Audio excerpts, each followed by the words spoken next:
আসসালামু আলাইকুম। আমরা জানি কি জন্য এসছি। শ্যামল বাবু বা আমার অমুসলিম ভাইরা জানে না যে আমরা এসছি কি জন্য।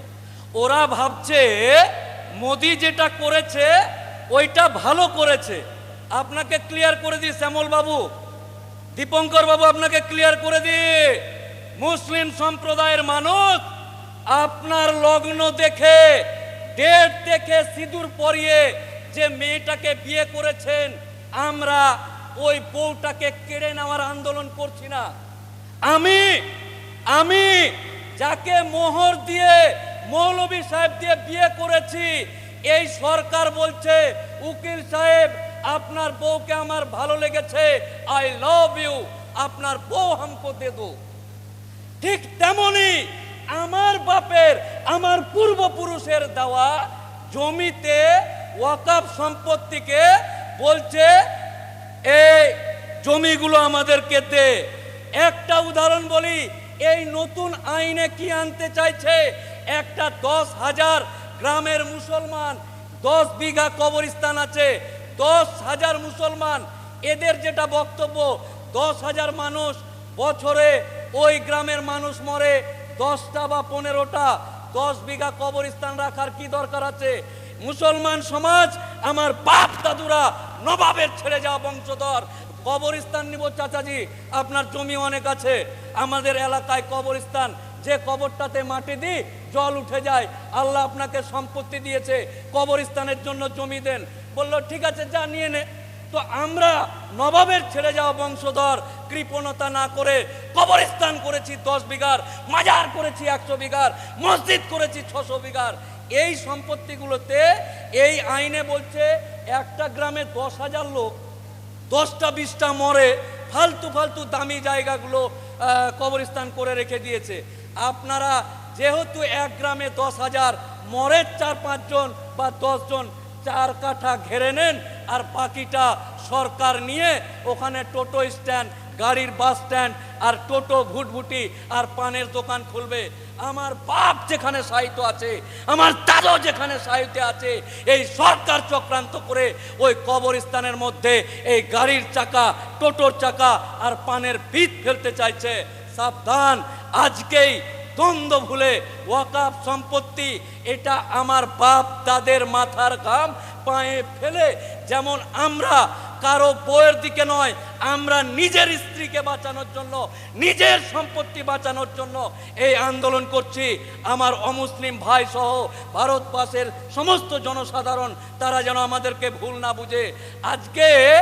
আজকে মসজিদ ডিএমকে পাওয়ার দিচ্ছে, ডিএম যেতে যেতে যদি মনে করে এই টিপু সুলতান মসজিদটা খুব সুন্দর, এখানে তো মেট্রো হয়ে গেছে, ये মসজিদ হামকো দে দো, গব্বর সিং এর মতন ডায়লগ। মোদির লোক, এই সরকার বলতে চাইছে এ কালিয়া এ হাত মুঝে দে দে। ঠিক তেমনি ডিএম যদি মনে করে এই মসজিদকে তুলে দিয়ে এখানে বাস স্ট্যান্ড করব, তাহলে ডিএম তাদেরকে বলবে কাগজ দেখা। 600 বছর আগের মসজিদ, 1200 বছর আগের মসজিদ, আমার বাপ দাদুদের তৈরি করা মসজিদ, এই মসজিদ নিজের জান থাকতে কারো হাতে তুলে দিতে চায় না।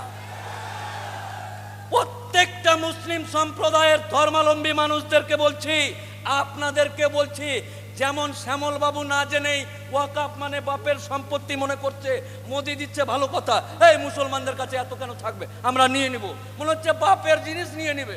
ঠিক তেমনি আপনাদেরকে আমি মোফাক্কেরুল ইসলাম অনুরোধ করে বলছি, আপনারাও গিয়ে ওয়াকফ কি মসজিদের জমি, ওয়াকফ কি কবরস্থান, আরে ওয়াকফের জন্য একটা আদালত আছে, কোর্ট আছে, উকিল আছে, নির্দিষ্ট পদ্ধতিতে ওয়াকফ আইন চলে।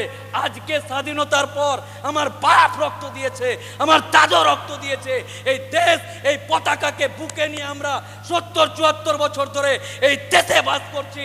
হঠাৎ করে একটা সরকার এসে বলছে আমরা তোর বাপের কবরটা নিয়ে নেব, জিসিবি দিয়ে খুঁড়ে আমার বাপের কবরকে শিকল দিয়ে আমার সামনে টেনে নিয়ে যেতে চাইছে। জিসিবি, কবরস্থান, বাপের কবর, যে বাপের ঔরসে, যে বাপের জলে তৈরি হয়েছি, আমার বাপের কবর আমার সামনে জিসিপি দিয়ে খুঁড়ে চেন দিয়ে টানতে টানতে নিয়ে যাচ্ছে। তাই ব্রাদার ইসলাম, এই মহা সমাবেশে আপনাদেরকে একটাই কথা বলছি, আপনারা নিজেই আগে জানুন ওয়াকাফ কি, কেন, কার, কিভাবে এসছে আর কি করতে চাইছে। কারণ আমার চাস্তো ভাইকে জিজ্ঞাসা করছে শ্যামল বাবুর ছেলে দীপঙ্কর, এই কলকাতায় কি হয়েছিল রে, ওয়াকাফ ওয়াকাফ ওয়াকাফ। হ্যাঁ, আমিও জানি না, তাহলে নিজেও জানে না, ওও জানে না, ভুল বার্তা যাবে। তাই আমরা আগে জানবো ওয়াকাফ কি জিনিস। আগামী দিন যে কোনো রাজনৈতিক দ্বন্দ্ব ভুলে গিয়ে তৃণমূল করা মুসলমান, কংগ্রেস করা মুসলমান, আইএসএফ করা মুসলমান, পয়সার লোভে বিজেপি করা মুসলমান, সবাইকে রাজনৈতিক চাদর খুলে দিয়ে ওয়াকাফের কথা হবে। তৃণমূল থাক, কংগ্রেস থাক, সিপিএম থাক, আইএসএফ থাক, চল বাপের কবর বাঁচাতে হবে। নারায়ে তাকবীর, নারায়ে তাকবীর। আপনারা সকলেই আগামী দিন রাজনৈতিক দ্বন্দ্ব হবে কিসের জন্য? আমার এলাকার রাস্তা হয়নি, স্কুল নাই, এগুলো যেখানে কোরআনের কথা হবে, আল্লাহর কথা হবে, জাত, কম, ধর্ম, ভাই, মুসলমানের কথা হবে। কোন রাজনৈতিক দ্বন্দ্ব ভুলে গিয়ে আমার যে সমস্ত দায়িত্বশীল ব্যক্তিরা আছে, যেখানে ডাকবে আপনারা উপস্থিত হবেন ইনশাআল্লাহ।